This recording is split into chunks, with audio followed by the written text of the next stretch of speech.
I think it's definitely a shift in how consumers shop. I think that behavior has shifted a lot now. And I think people are going to things like ChatGPT, to Gemini, to Claude, to really look for and shorten their time to finding the best products for them. So I think it's important for brands to think about how they show up in those searches.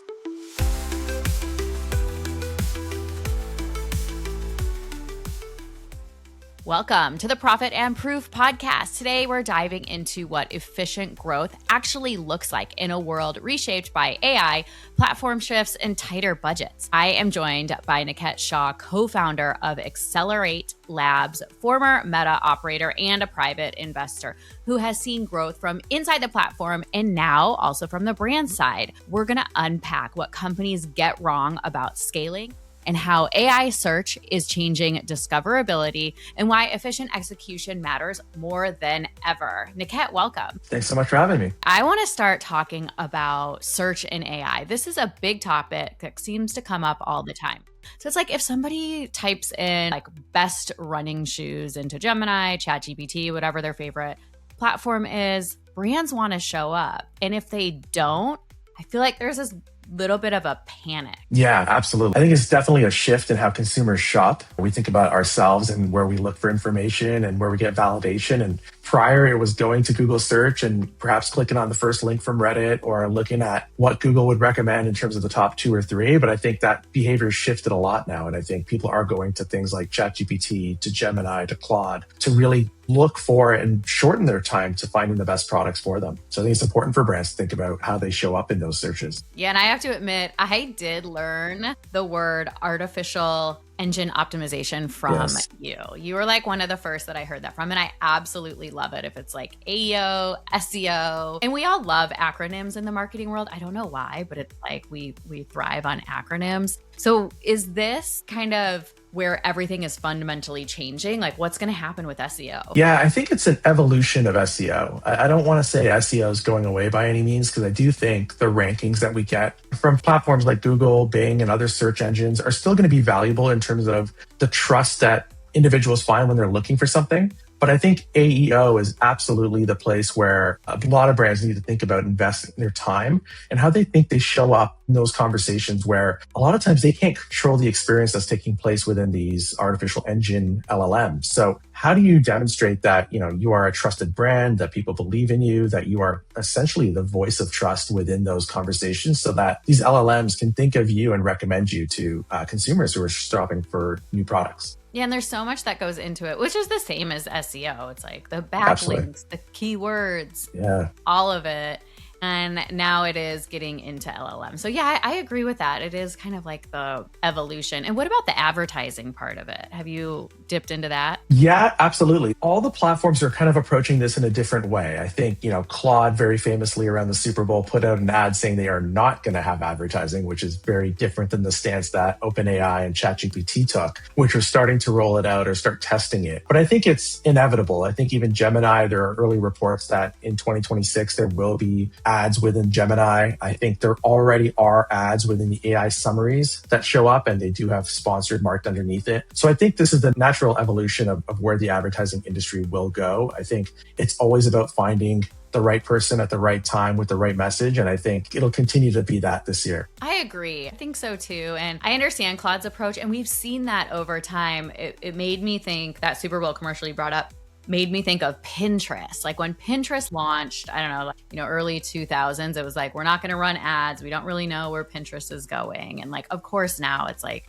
a great advertising platform. They've done it a little differently. So I respect Pinterest still in how they've grown, but there's also that trying to be different. So that's super cool of Claude, and Claude now has some cool beta stuff in Chrome going on too. And so how do you figure out which one you're going to advertise on or use? It's like ChatGPT is for one thing, but brands want to be everywhere. Yeah, brands absolutely do. And I think from a strategy perspective, I think fundamentally setting yourself up so that you can be everywhere is extremely important, just like your website would be so that it could show up on any search engine. I think it's important that your website now has the information that is relevant to all of these LLMs. So as they are crawling and looking for sources of truth and the best products in market, that you do have the ability to show up. And then when you think about the advertising side of it, I think it's really about thinking where your customers are spending time. I think each of these platforms are starting to carve out their own niche in what they are specialties at, what audience they really want to attract. I know Claude for a long time was very focused around the engineering and the Claude code side of things. ChatGPT was kind of the generalist in market, and Google was kind of the evolution of search. So I think finding out where your customers are spending their time, and I think focusing on a platform first that you think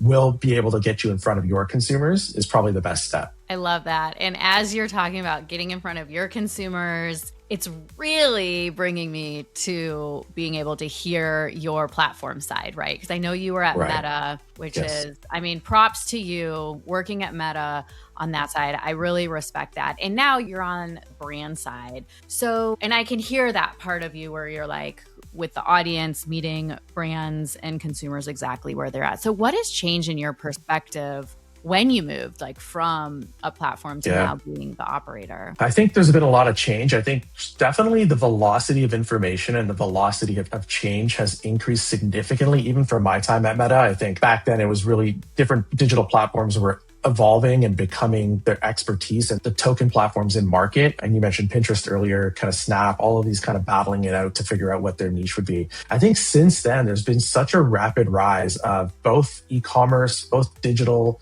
evolution. And I think the pandemic that we went through in 2020 also, sparked that a little bit to get us to where we are today. As an operator, I think it's one of the things that's interesting is seeing so many brands spinning their wheels and kind of just confused, bouncing off almost like a pinball to try to figure out, okay, what platform is the right one for me? I need to do AI now. I need to do creative. I need to be on Meta. I need to be on Snapchat. And I think there's a lot of misinformation and almost a lot of too much information for owners and operators to really understand where to go. And I think agencies like ourselves and other experts in the market are really trying to help their brands and their consumers try to figure out what do we need to focus on, and really focusing that attention on a couple things that are going to meaningfully move the business forward before just getting distracted through like a decision paralysis that's inevitable. Yeah, that's true. Sometimes it's like you don't need more data, you need your source of truth to figure out how you're going to scale. And so when you and I talked before, we were talking about kind of driving efficiency while we're scaling, right? Because most brands might think about spending more. And I probably felt that working at Meta, right? Brands just want to spend more. How do I get my traffic up? And you're like, well, maybe it's your conversion rate, or I'm sure you go through a whole bunch of things, especially now with Accelerate Labs, right? What does scaling efficient actually look like to you?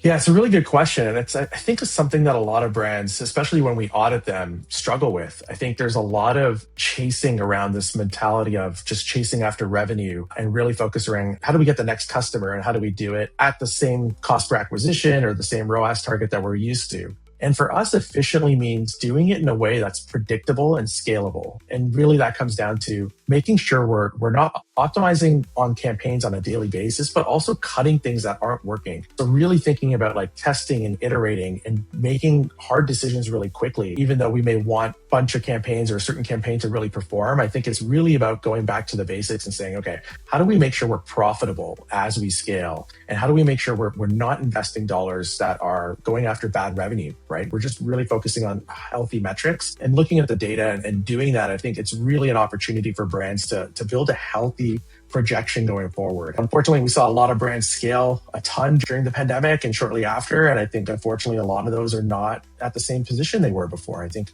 acquisition's gotten much harder. I think creative challenges and the platform depth has gotten a lot deeper. So I think there's a lot of cadence that needs to be put towards scaling efficiency. Yeah, I love that. You're right. Yeah, it's not about doing more, but it's about the efficient growth. And it's everything that pulls into everything, the creative, retention, and especially data quality. You said you're talking about having the bad leads, right? You don't want that. You have to get to the no quickly, get rid of them. Exactly. And measurement, right? Measurement is huge before you pull any new levers. You have to measure properly, especially now with so many different marketing options. Yeah, I think it's extremely important to really understand your data. I think it's hard to make decisions with bad data. And I think that just ultimately leads to businesses that are going to struggle in the sense of not knowing what to cut. That's a lot of where that inefficiency comes from, is just not knowing what they should believe in. So I think having a strong data partner like Lifesight, like others in market, to really like bring that data to the forefront, have a good place or a good foundation to be able to make strong decisions and then be able to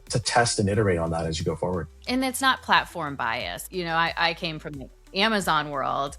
and everything is Amazon first. That's what I do like, is a unified measurement system that is not in silos and pushing their own platform. Like, you really need a proper measurement system that isn't pushing you one way or the other. And what do you say if somebody comes to you and just blames it all on marketing, right? Like, marketing gets blamed a lot for stuff. So I always hear that, like, oh, our marketing isn't working, right? Yeah. It's the easiest place to blame. I think it's the one where expectations are very direct of what you're trying to deliver with marketing. I think the challenge often comes from some of the systems that are built around marketing, really understanding the nuances of a business and what's happening there. I think sometimes we've worked with businesses where the marketing is actually fantastic, but the business economics don't actually support the marketing efforts that are happening. And sometimes there needs to be a step back and a look, a 10,000 foot view to see what's really happening within an organization, everything from the operations to the product to the services to their customer base and how that's evolved. And I think taking a broader look at it is much healthier of a way to look at a business's growth. Love that. Did you kind of see that when you were transitioning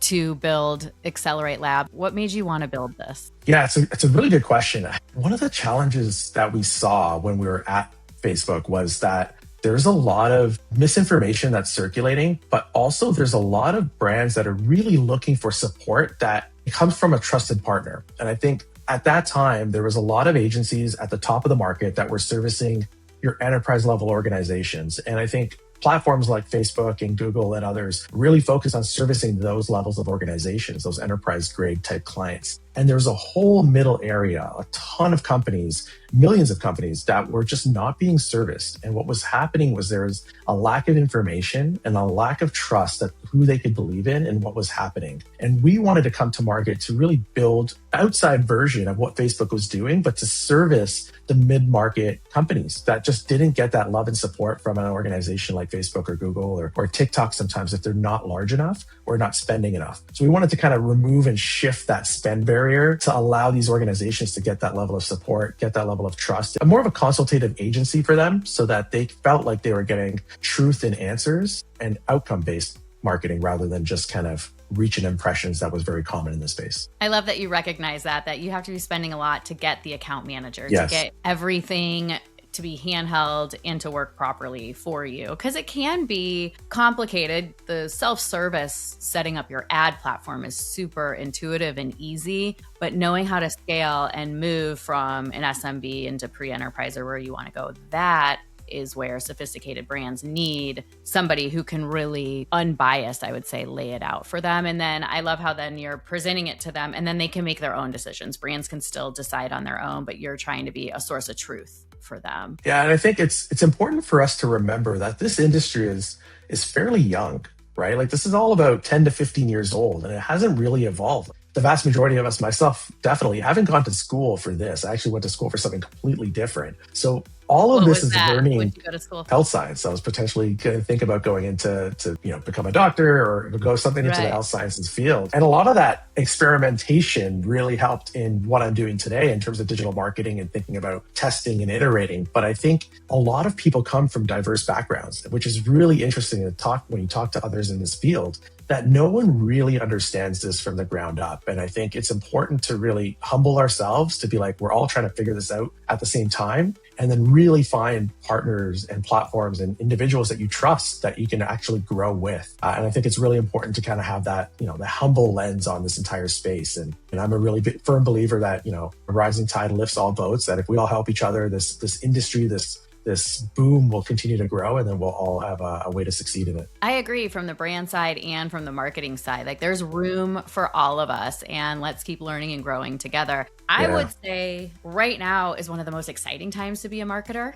whether you studied it in school or not. It doesn't matter. It's changing so quickly with AI, and you and I have the pleasure of using it in our every single day work life, right? To be more efficient. Absolutely. So I'm like, I love marketing. I've been re-energized. Absolutely. It's the best time to be in this space, best time to create a company, best time to grow a company. It's never been better. The tools and the education and the information that's out there is vast. And I think it's the best time to grow anything. It is. Speaking about growth, you also invest in companies and you look for kind of signals of what is, I don't want to say bad growth, but I liked how you said that before, like the bad data, but like, how Yeah. do you know that, we'll say like a durable growth, right? Versus just being fueled by paid acquisitions. Like, how do you weed that out? Yeah, it's a good question. I think one of the things I always look for at the start is a strong founding team. I think having a team that's like really, really good is a great place to invest because you believe that they're going to be able to overcome adversity and they're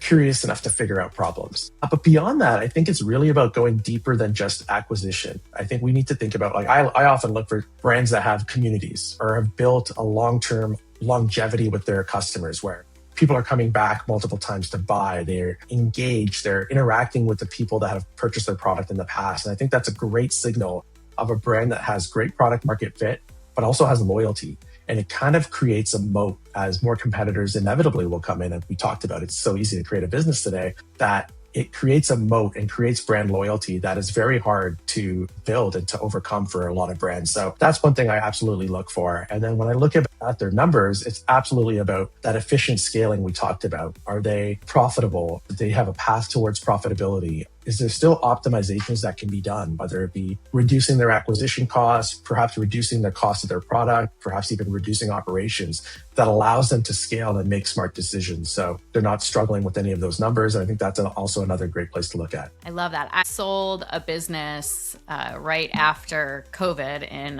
2022, and it did do very well during the pandemic. Amazing. One thing I thought about when I was going to sell it is that I needed to leave runway for the person selling it. And the way that I did that is I made sure that I had other countries queued up to expand to, but I didn't do it myself. Yes, absolutely. I think thinking about what that long term is going to be and that expansion, other markets, other countries, perhaps it's a new product SKU that you can introduce that your existing customer base would tie in naturally to what they've already purchased. Great way to think about that. So that's really smart. Yeah, and I love that you're looking at all of it still the same way. Let's talk about founders, right? Like if there's a founder listening to this right now and they're like, I need to improve efficiency and I don't know if I need to spend more here, if I need to go harder on AI or, switch around. What do you say when you get that? Because I imagine people don't come to you when they're winning, right? They come to you when they're like, hey, what do I do in the next 30, 60 days? And what's like some of the levers they should? Again, a great question. I think it's overwhelming for founders today. I think myself and my co-founder, like we are inundated with information and decisions that we have to make every single day. When we meet with founders, when we talk to new businesses, one of the core things we get to is what's worked in the past. Really trying to understand, get back to basics and say, what has been part of your catalyst for success and got you to where you are today? And let's double down on that to make sure that we're doing that the best we possibly can. Then we look at where is low-hanging fruit in your business. So is it perhaps migrating to another platform? Maybe perhaps we expand to a TikTok platform or Pinterest or Reddit, and we haven't done that in the past. That's opportunity where we can take existing assets, perhaps from a creative perspective. We can take existing data systems that are already built and scale horizontally to other platforms. And then we also think about, okay, where do we want to get to in the next year? What's their goal for their business, right? Is it something that they want to continuously grow? Do they want to maintain profitability? Just like yourself, perhaps they're looking at selling in a year or two. So what are the metrics that matter to that decision or that place you want to be at in 2 years? And how do we focus on those metrics? So, if we're selling a business, perhaps profitability is extremely important. So how do we make sure that we can scale while being profitable? If you're looking for investments, perhaps that's very different. It's customer acquisition and it's revenue. So how do we focus on those metrics? So we start to carve a path where it's really aligned with what that founder is looking for. And I think it really kind of brings a little bit of organized chaos to what they're going to be dealing with over the next year or 2 years. Organized chaos. That's a perfect way to put it. Exactly. Yeah. That is great. Well, Niket, you have so much success. So huge congratulations on all of that. Thank you. What is exciting for you that you're working on right now? A ton of things. I think we're definitely diving into the AI space. And I think that's really exciting for what we're doing because what we want to do is not get lost in all the changes that are happening with AI. But for us, it's really about bringing back the fundamental ways that we can help our clients win utilizing AI tools without having them to have heavy investments in that. So we're bringing on some of the best AI tools and services to our clients, whether it be from a creative perspective, whether it be from a data perspective, to really help them be cutting edge. And I think that's one of the most interesting things that we're having an opportunity to do is really dive into all these different tools and help our companies really figure out how to get past any kind of hurdles that they're overcoming. Second, I think is just creative. And I think how fast it's growing. I think creative has become one of the fastest growing and fastest levers that help indicate if a company is going to be successful and how they grow. And I think given how fast people are consuming content today, the velocity of what creative we need in market has grown tremendously. So I think that's also a really exciting thing that we're working on, we're solving for our clients. And I think it's part of the reason that some of our partners are so successful. And I do love seeing everyone's creatives. I can't get enough of it. Yes. I'm the one scrolling through Instagram for all the brands. Yeah. I'm like, oh, look what they did. I love it. Yeah. I love it. I know timely right now, but I know McDonald's and Burger King and A&W are playing off each other with this McDonald's CEO burger thing. So it's fantastic to see how brands kind of take that moment. And I know it's so fun. And yeah, in the Super Bowl ads, as kind of we talked about earlier, are just going to get better and better. Oh, yeah. 100%. And I think we saw this a couple of years ago, starting to see it a little bit more, but they're built for both television and online on social, which is amazing because you'll see a single commercial on the Super Bowl that's cut up 100 different ways for social with perhaps behind the scenes or perhaps side quests of certain characters. And I think it's a fantastic way thinking about how we all consume content from so many different places on a daily basis, whether it be from your television, your connected TV, your mobile device, all the different apps that we use. It's fantastic to see how this is evolving. It is. It's so exciting. And we'll have to stay in touch through the year and maybe have you back Absolutely. on as this all evolves. Well, Niket, it has been such an honor to have you on. If our listeners want to get in touch with you, what's the best way? Yeah, absolutely. Our website is always a fantastic way, acceleratelabs.com, or feel free to send me a personal email at Niket, Niket, at acceleratelabs.com. I read every single one. So yeah, looking forward to hearing from you. Great. We'll add that to our notes section as well. Amazing. Awesome. Well, thank you. This was such a great conversation. And until next time, I'll see you. Thanks for having me.